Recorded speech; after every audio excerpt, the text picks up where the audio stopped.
আজকে গেছিলাম জুলাই জাগরণ কালচারাল ফেস্টে। দেখেন কত সুন্দর একটা গেট বানাইছে ৩৬ জুলাই।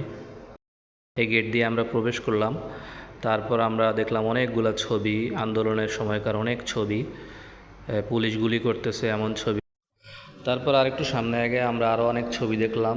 ফ্রিডম একটা ছবি, প্রতীকী ছবি এগুলা। তারপরে আরেকটা ছবিতে লেখা তুমি খাঁচায় কেন পুলিশ। তারপর আমরা গেলাম হারুনের ভাতের হোটেলে। এখানে গিয়ে দেখলাম যে শেখ হাসিনা বলতেছে হোয়াট ইজ মাই ফল্ট। তারপর এখানে দেখলাম শেখ হাসিনা স্বৈরাচার কর্নার, এটা মূলত এখানে শেখ হাসিনা নৌকা চালাইতেছে দেখলাম। শেখ হাসিনার উপরে এক দফা, দেখেন এক দফার ভার সে বহন করতে পারতেছে না। এখানে মেয়র আতিক চা বিক্রি করতেছেন।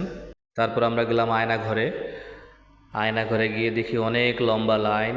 সময় কম থাকার কারণে আমরা আয়না ঘরে ঢুকতে পারলাম না। তারপর একটা গল্লির মতো বানাইছে, এখানে দেখলাম অনেকগুলা ছবি। এগুলা মূলত বিজয়ের সময়কার ছবি এবং ছবিগুলো খুবই স্পর্শকাতর। তারপরে আমরা দেখলাম একটা বড় মানচিত্র বানাইছে। এটা মূলত ড্রোন দিয়ে দেখলে আরও সুন্দর লাগতো। এখানে সব মানুষের মানে বিভিন্ন জেলায় কতজন মানুষ শহীদ হয়েছেন তাদের নামগুলো এখানে আছে। বরিশাল, খুলনা, রাজশাহী, ঢাকার কত মানুষ, এগুলা কবর আছে এখানে।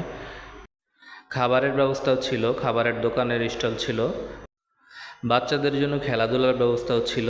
খুব সুন্দর আয়োজন ছিল, সব মিলিয়ে মোটামুটি অনেক সুন্দর আয়োজন।